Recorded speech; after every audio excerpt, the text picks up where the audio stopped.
Welcome to Analytic Combinatorics. This MOOC used to be entitled Analytic Combinatorics Part 2, but we reworked our titles to match precisely the books. So this is the first lecture in the Analytic Combinatorics MOOC. Again, to set the context, what we're assuming is the material that was covered in our analysis of algorithms online lectures that's associated with this textbook. That's method and models for the analysis of algorithms. It's a basic for a scientific approach to studying algorithms, including a lot of mathematical methods from classical analysis and introduction of combinatorial structures and associated algorithms. In analytic combinatorics, we're talking about a calculus for the study of properties of large combinatorial structures. It's a foundation for the analysis of algorithms, but it's widely applicable in other fields of science.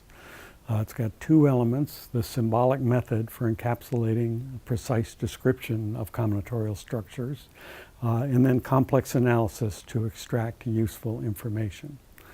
So that's the overview of our two courses. Our context for this lecture is to prepare for the study of analytic combinatorics in the context of an important and interesting application. Again, we're going to assume that everyone has some familiarity with analytic combinatorics, which was introduced in Lecture 5 of our Analysis of Algorithms online lectures. So in that one, we introduced the basic principles of analytic combinatorics, how we begin with formal combinatorial constructions. We use the generating function as the central object of study, and we have transfer theorems called the symbolic method to transfer from the combinatorial construction automatically into the generating function equation. And then generating function equation, from that equation we use analysis to get asymptotics on the coefficients. That basic overview of analytic combinatorics is about what we need for this lecture, and then our hope is to motivate the reason for studying this much more deeply. So our introductory problem is going to be random sampling of combinatorial objects through analytic combinatorics. This lecture is dedicated to the memory of Philippe Flageolet. As you'll see, many of the ideas that we're going to discuss were introduced by Philippe, most in these two papers that we'll refer to later. Okay, the basic idea is having to do with models of natural phenomena. Computer scientists have been fascinated with this ever since we have computers. In fact, here's a quote from Turing, who everyone knows. He says, "It might be possible, however, to treat a few particular cases in detail with the aid of a digital computer. This method has the advantage that it is not so necessary to make simplifying assumptions as it is when doing a more theoretical type of analysis." And he's studying patterns that are found in nature and mathematical models that can describe these patterns, and realizing that with computers he can do much, much more. And that's really what we're going to be talking about in this lecture.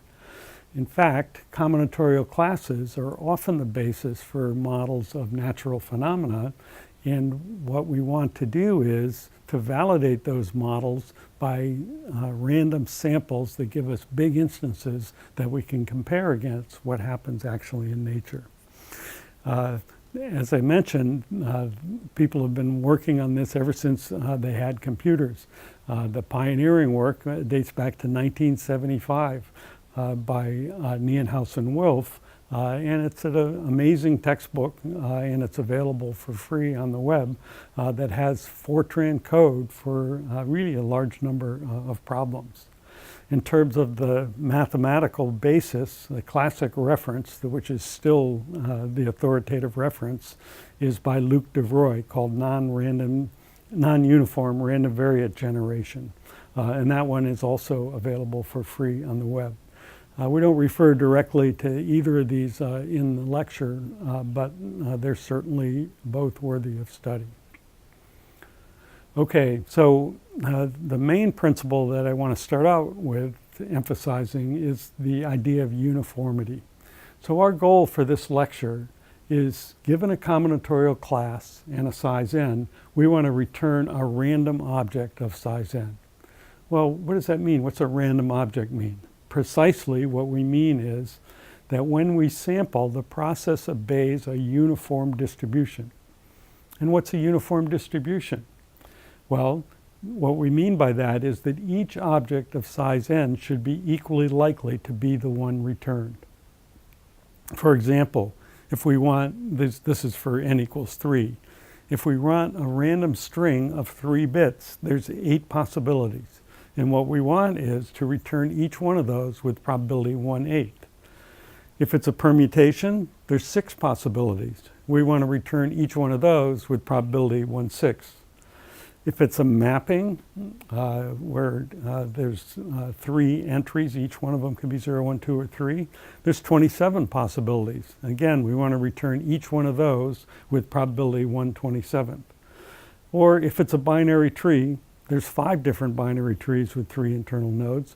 We want to return each one of those with probability 1/5.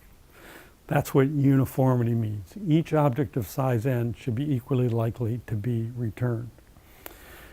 So let's look at some applications of why we might want to do this. So here's an important one: programming, testing, and analysis. So the problem here is you've got a program that processes expressions. For example, this is a regular expression. It validates email addresses. You can find this one, and you can find many even longer ones than this one on the web. This one's 6,000 characters long. Now the thing is, we have, these things are useful, and we have programs that take these as input and do some sort of important processing. The classic example is regular expression pattern matching, or GREP, that you learned about in our algorithms course. Or even going further back, Dijkstra's algorithm for evaluating arithmetic expressions, and lots of other types of programs that process programs. But let's just focus on expressions for a second. So what you want to do is you want to have test input for your program. So what we want to do is test our implementation on large random expressions to make sure that it doesn't crash. Where are we going to get large random expressions? Well, here's one approach. We generate a random tree, in this case a binary tree, fill the internal nodes with random operators, fill the external nodes with values, traverse it in order, and then the result is a benchmark that you can use for program testing. Now in this case we have all binary operators and we get a binary tree. If we have unary binary operators, we might get a 0, 1, 2 tree, or if we have multi-way operators, we get a general tree, whatever the situation may be. For any type of tree structure, we can perform this kind of operation and get a random input to our program that we can use for program testing. If you want to see a complicated example in a real practical setting, here's a reference where they actually generate random programs to test compilers and interpreters. So that's an application where we want a large random combinatorial object. Here's another one, and this is a familiar one, again, from algorithms or from analysis of algorithms. Suppose we have a program that has bad worst-case performance. And quicksort is the quintessential example of that. It's a fast sorting algorithm, but worst case performance is quadratic, which is unacceptable. So what we do is we randomize the input. Well, what does that mean? We start by randomly permuting the input. In this case, the input might be huge. We need a random permutation, a random way of reorganizing the input to reorganize the input. What that does is it makes the worst case negligible in the first case, and in the second case it actually enables us to do a full mathematical analysis, as we saw in lecture 1 of analysis of algorithms. That makes the performance actually predictable in practice, and really it's a method of choice for a broad variety of applications. Randomize the input to make the program predictable and improve bad worst case performance. That's the second application. We need a huge random permutation. Here's another one that we saw in analysis of algorithms. If we have a large, huge integer n that we need to factor, there's a method called Pollard's row method that we saw in lecture 9 of analysis of algorithms, where we choose some random integers and we iterate the function f of x equals x squared plus c mod n. That leads to a structure, a mapping structure, and the algorithm stops when a cycle is found, and that helps come up with a factor. And the thing about that method is we analyze it by modeling this process as a random mapping and hypothesizing that the characteristics of the random mapping are going to tell us how this algorithm works. And in fact, it says that it should factor in about 4th root of n steps, which makes it the method of choice in lots of situations. So these huge 20-digit integers that are product of 2 10-digit integers, we can factor in just 10,000 plus steps. That's another application example. Bioinformatics is another very rich area of the use of large random structures. So there's a thing called RNA secondary structures. This is what it looks like. These are ACTGs that you're familiar with in genomics, and they connect together according to various rules. This is a randomly generated one from a simple specification of those rules, and that's another one with constraints. And you can read about that in a paper. There's actually a system that allows you to specify rules, publicly available, and produce random structures of this sort. And then can test the extent to which these structures model the real ones and learn from generating huge numbers of structures. You might not have to perform experiments on real ones quite as often or at all. There's many, many other applications of this sort in bioinformatics. And here's an old one, and actually one of the most important, experimental mathematics. Take a problem like this one. What's the average height of a binary search tree with n nodes? So that's the distance from the root down to the lowest node. And that's important to know in application. It's also maximum stack size in quicksort. And we talked a little bit about this sort of problem and about binary tree models in lecture 6 of analysis of algorithms, and we'll come back to these models later. But let's think about average height. Well, for many years, the only way that we had to study this problem, we don't know the mathematical, didn't know for a long time a mathematical description of this. So what we do is generate a random permutation, build the tree, calculate the height of that tree, iterate as many times as we had computer cycles. We'd leave the thing running overnight and just keep track of the average height. And then that would be our conjecture of what the height should be. And in the 1970s, we had enough computer cycles that we figured out that it was about 4.31, but still 4.31 natural log of n. But still, we didn't have a real mathematical model for this until 1986, when de Vroij showed that these simulations actually matched reality. There's many, many examples of this sort where we want to understand properties of large combinatorial structures with mathematical models, and the only way that we have to get started is to generate huge random ones, a huge number of huge random ones, and speculate about what the answer might be, and then maybe later prove it. It's definitely the method of choice in studying discrete structures really ever since computers have been available. Even the very earliest machines, some of the earliest programs they wrote were of this sort, because the mathematicians were really curious to know the answer to problems like this and to try to give themselves a leg up in dealing with them. And again, that's probably the most common application example for the types of techniques that we're going to talk about later on in this lecture. So that's plenty of motivation about why we might want to generate large combinatorial objects. Let's take a look at more detail.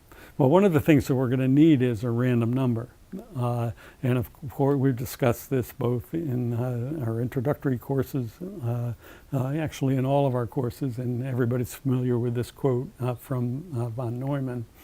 Nowadays, what we're going to say is that, and what we said actually in our first intro course, like lecture 3, is there's going to be a library that will produce that for you. And we developed one for our course, and we use it all later on. And it's got the methods for generating random numbers of various types using the best known technology. And it's available for download with our software and our intro courses. And that's what we'll use throughout to generate random numbers of various sorts. The API is self-documented. That's Bernoulli random variable or Gaussian and uniform, and we'll use those throughout. Our library is built on Java standard math.random, but we could choose to use other implementations too, and I'll talk about that in a minute. So anyway, that one's available if you want to run the code that we're going to cover later on in this lecture. This is just a test run showing 5 different methods from the library. So those are uniform less than 100. Those are uniform reals between 10 and 99. That's flipping a coin, a Bernoulli of a half. And that's a Gaussian distribution we're not going to use, but it's there. And this one is a discrete, where half the time we get 0, 0.3 we get 1, 0.1 we get 2, 0.1 we get 3. And we'll use that one later on too. So that's our methods for random numbers. Now it turns out we generate a lot of random numbers, and it turns out to be important to be judicious in our use of random bits. And if you want to see a modern treatment about how to do that, there's a paper by Flageolet, Pelletier, and Soria on Buffon machines and numbers that'll give more detail about modern approaches to generating random bits. Okay, so let's start with our first large combinatorial structure, random permutation. So what we want to do is return a random permutation of size n. There's a well-known solution that dates back decades that we actually introduced in lecture 3 of our intro course, which is called the Knuth-Yates shuffle. And it's a very straightforward elementary method where we take an array of size n, we fill it up with a of I equals I, and then for every element we exchange it with a random element later in the array. And it's simple to prove that if you do that, you get n factorial different possibilities, all equally likely, which is by itself a proof of uniformity. So here's a random permutation of size 16. Usually it's not there, not that doesn't illuminate that much to look at the numbers, so we have a graphical representation we usually use. This is the cycle structure representation, where every element points to the element that is in its entry in the permutation. So 8 has 15. So you could have arrows in here, but our arrows are always counterclockwise, so we leave them off. 15 goes to 9, 0 goes to 2, and so forth. In this case, we have 1 goes to 3, and 3 goes to 1. That's a cycle of size 2. So the cycles characterize the permutation, and we know that from fundamental analytic combinatorics and other applications that we studied in analysis of algorithms. Here's another random permutation of size 16 and another one. So we might say, how do we know that they're random? Well, actually, they're not random. They're produced by a deterministic process. We call them pseudo-random number generators. What we hope is that they appear to be random. And really, in virtually all the kinds of applications we've discussed, we need to test continually, always, to make sure that they have the same properties that we expect the random ones to have. Here are 3 larger random permutations of size 100. And we talked about properties of random permutations in analysis of algorithms. And for example, the expected number of cycles is the 100th harmonic number, about 5.2. So these things should have about 5 cycles, and they do, more or less. Expected number of singleton cycles is 1. These two have 1, and that one's got 2, that one's got 3. So again, within what we expect. Really, what we need to do to be confident that we've got the right process is go ahead and generate 1 million random permutations and make sure that the average number of singleton cycles really is 1 and the average number of cycles really is 5.2. And note that if you want to do that, you're going to have fast algorithms to generate the permutation. In this case, we do have a fast algorithm. It gets that permutation generated just in one pass through the array, or 2 passes. But for more complicated structures, we're going to find that it's hard to get fast algorithms, and we're always looking for algorithms that are as fast as this one. Here's another one, random mappings. So we want to return a random mapping of size n. Well, that one is trivial. We just go through the array and fill each entry with a random number from 0 to n minus 1. That's the definition of a random mapping. And then we get results like this. This is of size 25. And again, the numbers themselves are not necessarily so illuminating. First we have to do the proof of uniformity. For every entry in the array, we have n possibilities, all equally likely. There's n to the n different things we might generate, and there's n to the n different mappings, so that's a proof of uniformity. And again, the numbers are maybe not so illuminating, so we'll draw it graphically this way. Whereas again, this entry 5 connected to 9 means that the entry 5 is not. Everybody's got one entry. Again, some of them are on cycles, so 0 goes to 15, and the arrows on cycles are always counterclockwise, and so we omit them. And some of them are on trees, and those always go towards cycles, so we don't draw those either. So 18 goes to 12, 12 goes to 4, and similarly. So this graphic structure gives us a little better feeling of what random mapping actually is. Here's another one, and here's another one. Easy to generate, maybe not quite so easy to draw, but easy to visualize as well. Here's some bigger ones of size 500. And again, we analyzed properties of random mappings at the end of the analysis of algorithms course. Generating these pictures is an interesting topic, and we're always interested in finding good graphical representation for all combinatorial structures, and we happen to have this one for this.